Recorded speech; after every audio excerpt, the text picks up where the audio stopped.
Ask someone to name the American Northeast and you will hear the same handful of words: New York skyline, Boston history, Pennsylvania farmland, New Jersey turnpike. 4 images, 4 cliches, and almost none of it explains how this region actually works. Between Boston Harbor and the ridges of central Pennsylvania lies a corridor of roughly 50 million people, more than the population of Spain. Inside a strip barely 400 miles long. Not a neat chain of famous cities connected by highways, a system. Rivers that predate every border, ridges that interrupt every road. Harbours that dictated where people settled centuries before anyone drew a state line. The corridor crosses at least 8 major river systems: the Charles, the Hudson, the Passaic, the Raritan, the Delaware, the Susquehanna, the Allegheny and the Monongahela. Each one shaped the city or town that grew beside it. Every state boundary in the region follows water or elevation, not population. The political map looks like a human decision. It is not. It is a geological one. New Jersey is shaped by the Hudson on one side, the Delaware on the other, and the Atlantic at its back. Pennsylvania ends where the Great Lakes watershed begins. Massachusetts narrows where the Connecticut River carved its valley. The states were drawn around the landscape, the cities came later. And the spaces between them, the forests, the wetlands, the ridgelines, the industrial valleys, are not empty margins. They are the corridor's actual operating system. Most people see the famous names and assume they already understand this place. They do not. But if the famous names are only the surface, what is underneath? What does Boston's street pattern reveal about the oldest layer of this corridor?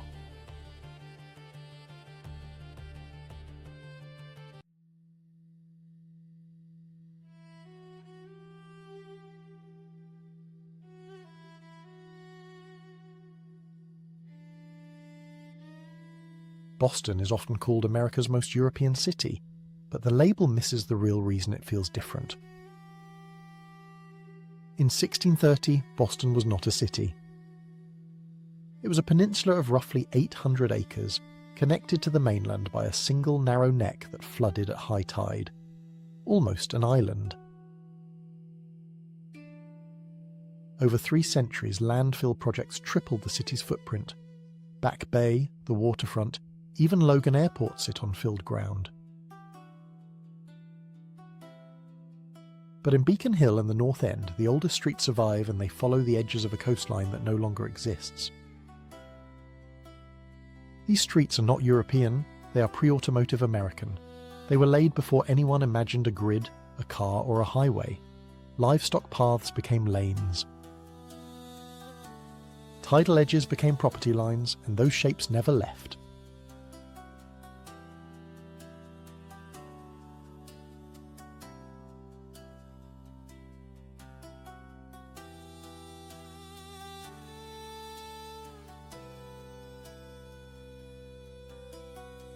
Walk through the North End and you pass a bakery, a church, a small park and a hardware store in fewer than 3 blocks. In Phoenix, that same walking distance might not get you across a single parking lot. In Beacon Hill, the average block is roughly 250 feet long. In a typical American grid city, it is over 500. That difference is not charm, it is a fundamentally different idea of how far apart things should be. Most American universities sit behind campus gates, separated from the city. In Boston, the institutions grew inside the neighborhoods. The public library faces Copley Square. Massachusetts General Hospital is embedded in the West End. Harvard Yard opens directly onto a city street. The result is density without isolation. The campus is not somewhere else. It is the street you're already walking on. Every morning, roughly 350,000 riders pass through the T, the country's oldest subway system. The route still traced the peninsula's original contours. Harbour ferries still cross paths that trading boats used in the 18th century. The water has not moved. The city just grew out to meet it.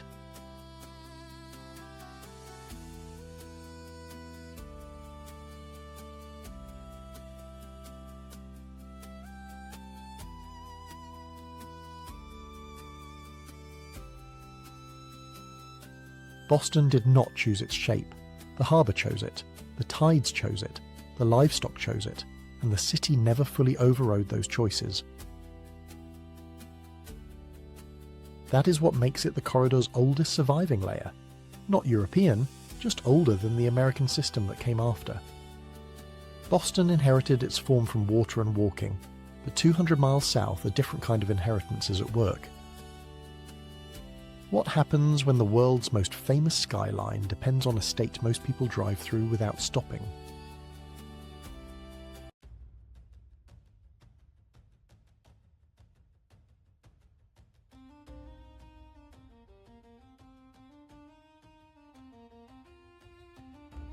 The world's most photographed skyline is visible from another state. Stand at the waterfront in Jersey City, New Jersey, and Manhattan fills the horizon. But the view is misleading? The region's busiest airport by some monthly measures is not JFK, it is Newark Liberty in New Jersey. The two professional football teams branded as New York play in East Rutherford, New Jersey. The main rail junction feeding Manhattan sits at Secaucus, New Jersey. Look at a transit map. PATH trains, NJ Transit commuter lines, Amtrak's Northeast Corridor, 2 vehicular tunnels, a 14-lane bridge, and a rail junction that sorts passengers for the entire region. All of them cross the Hudson or begin on the New Jersey side. The skyline is the product, New Jersey is the delivery system.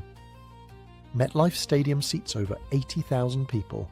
It is branded as a New York venue. But it sits in a wetland complex in Bergen County, New Jersey. When it hosts matches for the 2026 World Cup, visitors from dozens of countries will land at Newark, transfer at Secaucus, and ride through the Meadowlands before they see a single Manhattan block. And around the stadium, something stranger. The Meadowlands is not just a sports complex. It is roughly 30 square miles of tidal marsh, one of the most significant remaining wetland systems in the urban northeast. Herons nest within sight of the parking lots. Rail yards border protected habitat.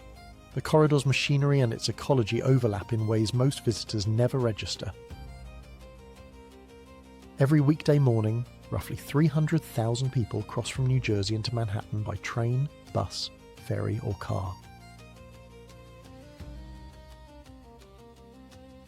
At Hoboken Terminal, a Beaux-Arts concourse built in 1907 funnels commuters onto PATH trains and ferries that reach Lower Manhattan in minutes. This is not a regional quirk. It is the operating system behind one of the most famous city images on Earth. Without it, the skyline is a photograph with no commuters, no airport, no stadium, and no supply chain. But New Jersey is not only the machinery behind someone else's image. Look past the transit lines and the stadium lights. The state's own map holds a reversal that most outsiders never see. How does the most densely populated state in America also contain 1 million acres of wild forest?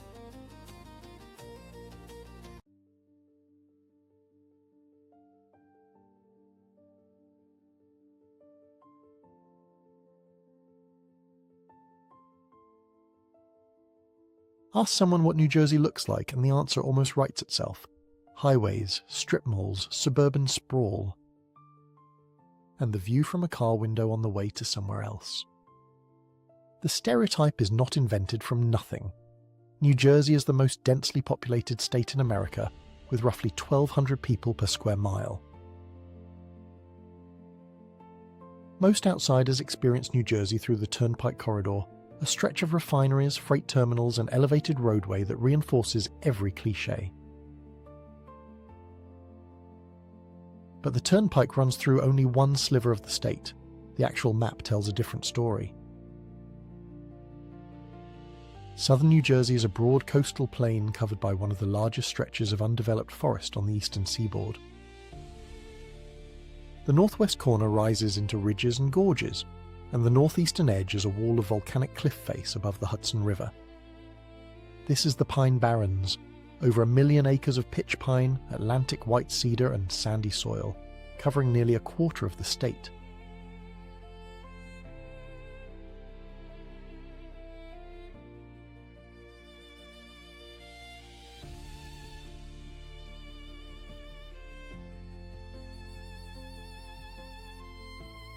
The roads here are unpaved sand. The soil is so acidic and nutrient poor that most conventional agriculture cannot survive. Stand in the middle of the Pine Barrens and you could believe you're in the coastal Carolinas. This does not look like suburban America. It does not look like New Jersey. But the forest is not just landscape. Beneath it sits the Kirkwood-Cohansey Aquifer, one of the largest freshwater reserves on the East Coast. Estimates put the aquifer's volume at roughly 17 trillion gallons. That is enough to supply the entire New York metropolitan area for years. The Pine Barrens were not preserved for their scenery. They were protected because the water underneath them is irreplaceable. The one crop that thrives in this acidic soil is the cranberry. New Jersey is the third largest cranberry producer in the United States. Harvest happens in autumn when the bogs are flooded and the berries float to the surface in sheets of red.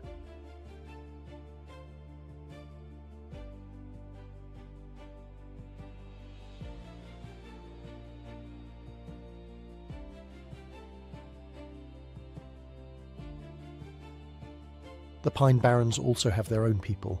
Locals have lived in these woods for generations and outsiders have long called them Pineys. They are a rural community inside the most urbanized state in the country, with their own traditions, their own relationship to the land, and a long history of being misunderstood by the world outside.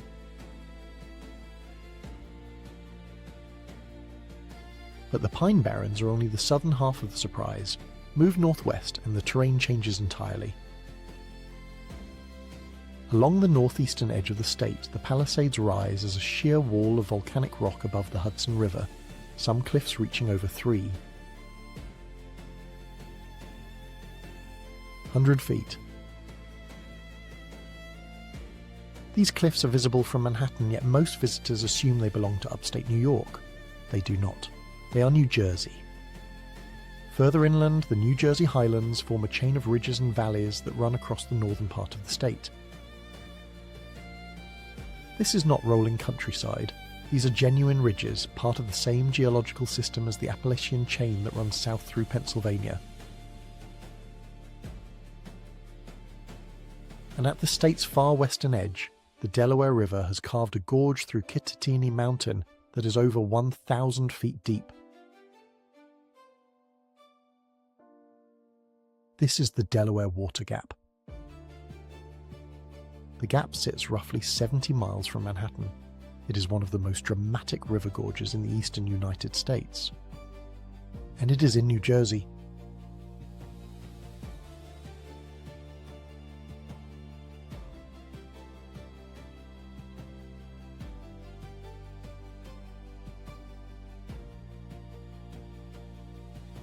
From cedar swamps to cliff faces, from cranberry bogs to a 1,000-foot gorge, this is the state that outsiders think they can summarize from a highway.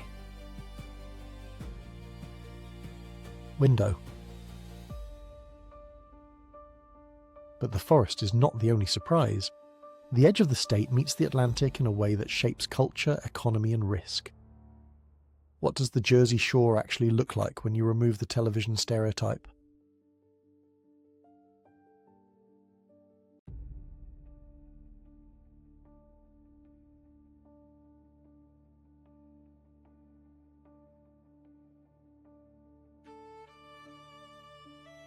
The Jersey Shore is one of the most mocked place names in American culture.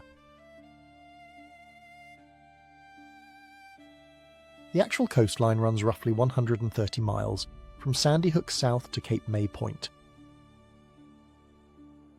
These are not continuous beaches, they are a chain of narrow barrier islands, separated by inlets that shift with every major storm.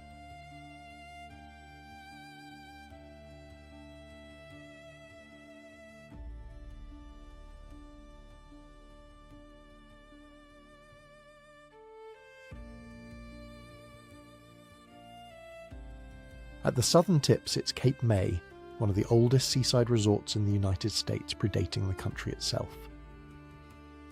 Philadelphia families were building summer houses here as early as the 1760s. The Victorian streetscapes came later, but the tradition is older than the Republic. Shore towns like these run on seasonal rhythms. Populations multiply every summer, then drop sharply after Labor Day. Behind the boardwalks, commercial fishing boats still work from these harbours. Shore identity here is not a punchline, it is a livelihood.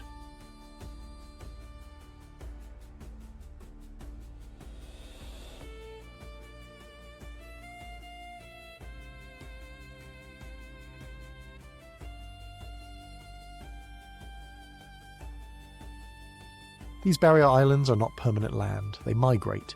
Storms push sand from the ocean side to the bay side. And over decades, the islands move westward.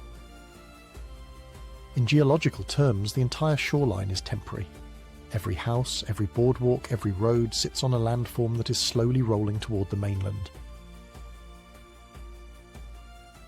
To keep the towns in place, New Jersey pumps millions of cubic yards of sand back onto its beaches. The state spends roughly tens of millions of dollars a year on replenishment alone.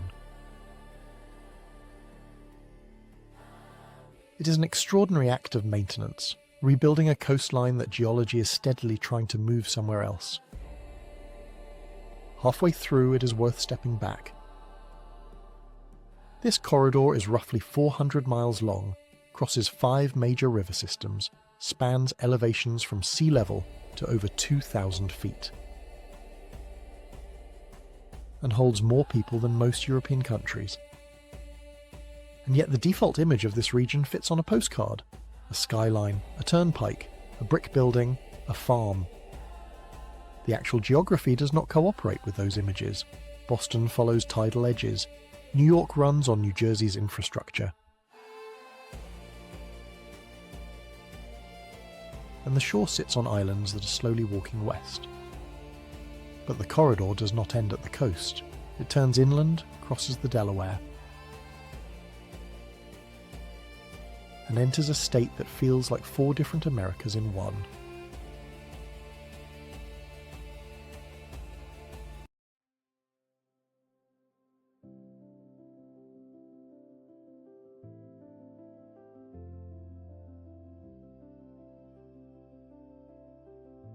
Cross the Delaware River westward and the corridor changes completely.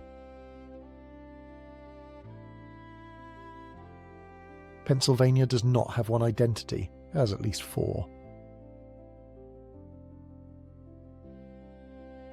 Philadelphia faces the Atlantic economy, Pittsburgh faces the Mississippi watershed. Between them lie roughly 300 miles of folded ridges, narrow river valleys, and coal country. Start in the east. Philadelphia sits on the Delaware River where William Penn's colonial grid still organizes the city. Brick row houses stretch for miles in every direction, block after block, more than any other American city. This is the corridor's founding anchor, the place where national mythology begins. But Philadelphia is only the first page. Drive an hour west and the ground starts to rise. The Appalachian ridges run northeast to southwest in long parallel folds, like wrinkles pressed into the landscape. There are at least 7 major ridgelines between Philadelphia and Pittsburgh. For centuries, these ridges were barriers. Settlers could not cut straight west. They moved through gaps or followed rivers, settling into long narrow valleys. The result is visible today: isolated towns with their own dialects, their own industries, their own sense of where they belong.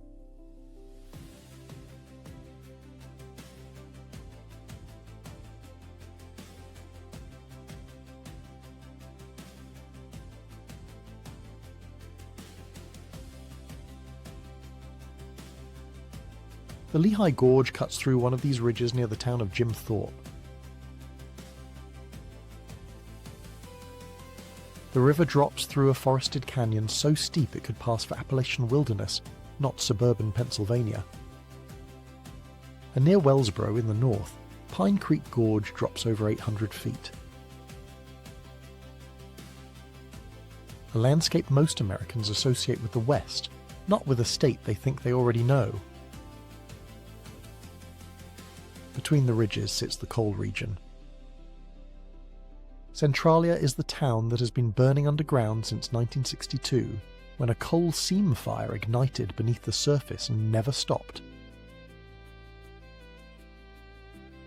The population dropped from over 1,000 to fewer than 10.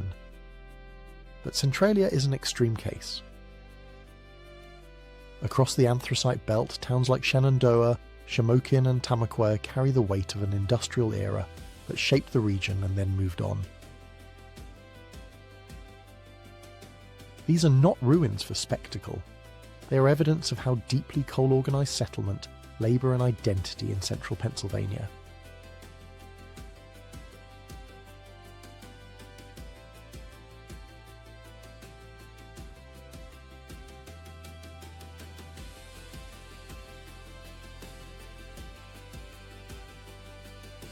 Just south of the ridges, Lancaster County holds one of the largest Amish communities in the world, roughly 40,000 people.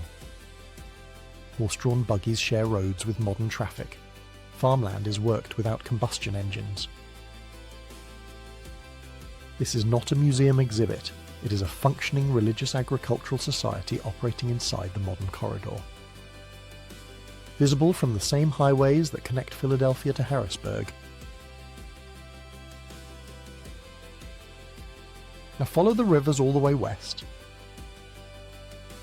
Pittsburgh sits at the confluence of the Allegheny and the Monongahela, which merge to form the Ohio. The Ohio River flows to the Mississippi. Pittsburgh is a Great Lakes and Mississippi watershed city sharing a state with an Atlantic port.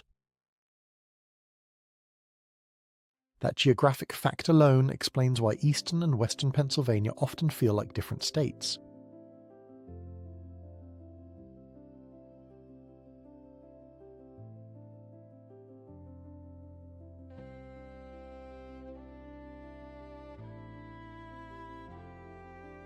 And at the far northwestern corner sits Erie, Pennsylvania's only Great Lakes port.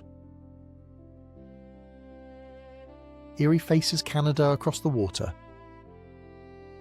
It belongs to a different climate zone, a different economy and a different visual identity than anything in Philadelphia or the Coal Belt.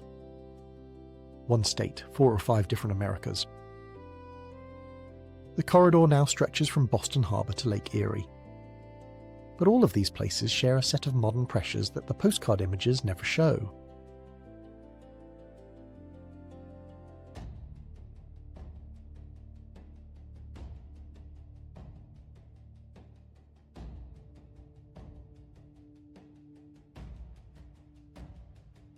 Everything that makes this corridor distinctive also makes it fragile. The same narrow streets that make Boston walkable also make it one of the most expensive housing markets in America. The median home price in the Boston metro area now exceeds $750,000. The old fabric that visitors admire is the same fabric that residents increasingly cannot afford. The pattern repeats across the Hudson. Jersey City's waterfront has transformed from industrial dockland to one of the fastest rising housing markets in the region. In corridor cities, density is both the attraction and the constraint. There is no room to expand without dismantling what made the place desirable. Housing pressure is one trade-off, transit is another, and the corridor's transit system reveals something most visitors never consider. The Northeast Corridor Amtrak line carries over 12 million passengers a year. It is the busiest rail route in the country. But portions of the infrastructure it rides on are more than a century old. The Hudson River tunnels that carry trains into Manhattan opened in 1910. Those two tunnels are now the single greatest bottleneck in the Northeast rail system. When one closes for maintenance, the entire corridor slows. NJ Transit alone moves hundreds of thousands of commuters daily through these choke points. The system was not built for this volume.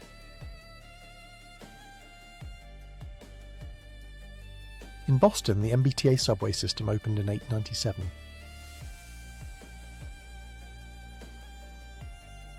It was the first in the United States, and it still runs on routes designed for horse-drawn trolleys. The corridor's modernity rides on century-old systems. That is not a metaphor. It is the engineering reality behind every daily commute.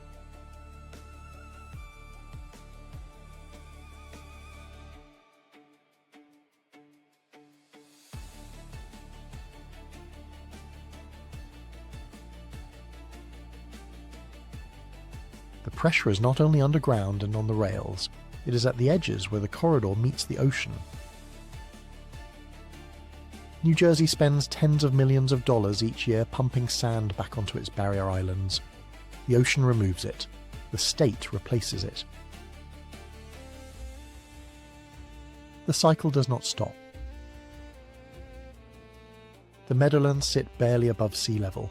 Highways, rail lines, and a major stadium occupy a floodplain that absorbs storm surge from the harbour. Boston's harbour neighbourhoods face the same exposure. Rising tides and storm surge threaten streets that were built on filled land centuries ago. The corridor's coastal edges were settled before climate modelling existed. The geography that made these places valuable now makes them vulnerable. And then there is the test that is coming. In 2026, the FIFA World Cup will bring matches to MetLife Stadium in the Meadowlands. That stadium sits in New Jersey, not New York. It is reachable by rail and highway. But every route funnels through the same choke points this chapter has described. Airports, tunnels, rail lines, and highway interchanges will handle global event crowds on infrastructure designed for a different era. The World Cup is not the problem, it is the lens. It will show the world what happens when inherited systems meet modern demand at full volume. Housing, transit, coastlines, and crowd flow. These are not four separate issues. They are the same issue in different rooms of the same building. But pressure does not mean decline. Across the corridor, the response to these trade-offs is already visible.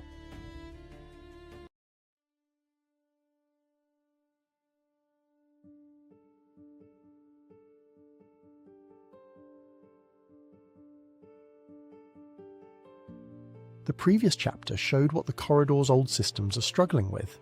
This chapter shows what the corridor is already doing about it. The Meadowlands were once treated as a dumping ground. For decades, portions of this 30-square-mile wetland complex served as landfill, receiving waste from the densest metro area in the country.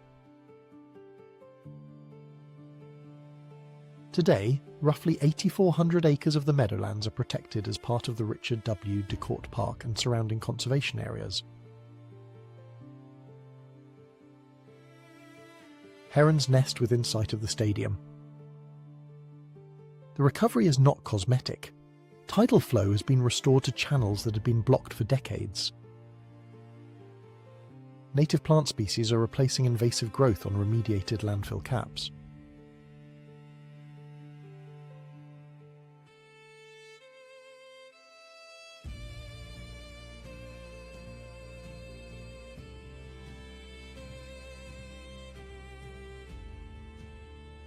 But ecological recovery is only one form of adaptation. 60 miles inland in eastern Pennsylvania, the corridor's industrial past has been rewritten in a different way. Bethlehem Steel once produced the structural beams for the Golden Gate Bridge and the Empire State Building. The plant closed in 1995 after more than a century of operation. Most American cities demolished their industrial ruins. Bethlehem did the opposite. The blast furnaces were preserved as public landmarks inside a cultural and entertainment campus called Steel Stacks. The furnaces were not hidden behind new construction. They were made the centerpiece. Industrial remains became civic identity rather than erasure. Back on the rivers, a similar logic is reshaping waterfronts that spent decades as closed port and industrial edges. Jersey City's Hudson River waterfront was dominated by rail yards and shipping terminals into the 1980s. Today it is a continuous public esplanade with residential towers, parks and ferry landings. In Philadelphia, the Delaware River waterfront followed a similar arc. Former piers and warehouse districts have been converted into public parks, trails, and mixed-use space along a river the city had largely turned its back on. These are not just real estate projects. They represent something the corridor lost during the industrial era: public access to the water that defined the region in the first place. On the coast, adaptation takes a different form. Along the Jersey shore, barrier islands face the same storms and erosion they always have.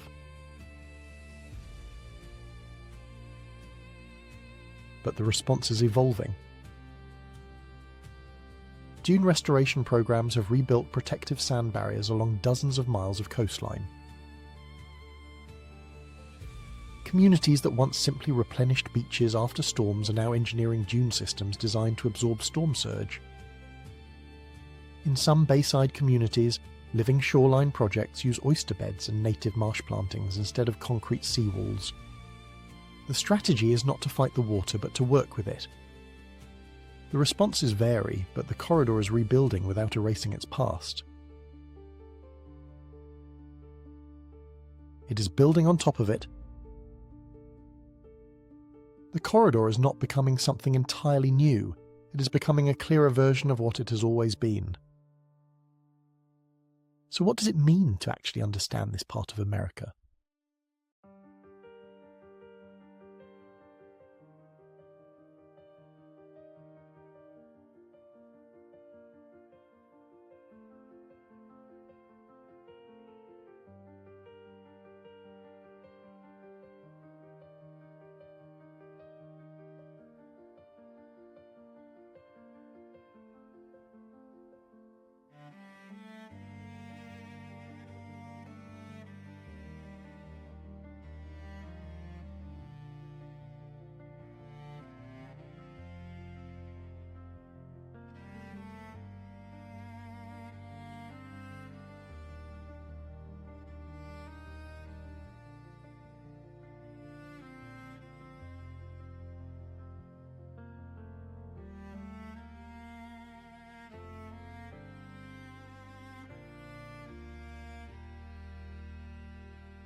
The Eastern Corridor stretches 400 miles, from harbours and rivers to forests, wetlands and the remnants of industry.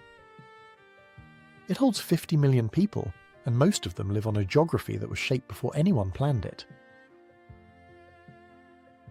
Boston's streets were not designed. They followed cowpaths and tidal edges that no planner ever drew. New Jersey's forest was not planted. 1 million acres of pine grew on sand that no developer could build on. Pennsylvania's ridges were not drawn to match the state border. They run on a logic that predates every boundary on the map. The corridor is not the America that was surveyed, gridded and subdivided for cars. It is the earlier draft, the version where water still explains the city and topography still shapes the commute. The past is visible in every narrow block, every converted factory, every dune that shifts another foot toward the bay.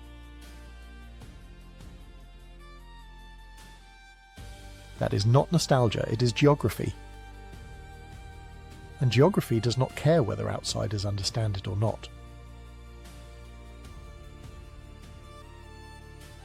The corridor will keep working the way its rivers, ridges and old streets demand. Whether anyone bothers to look at the actual map or not. What other places do you think the world consistently misreads?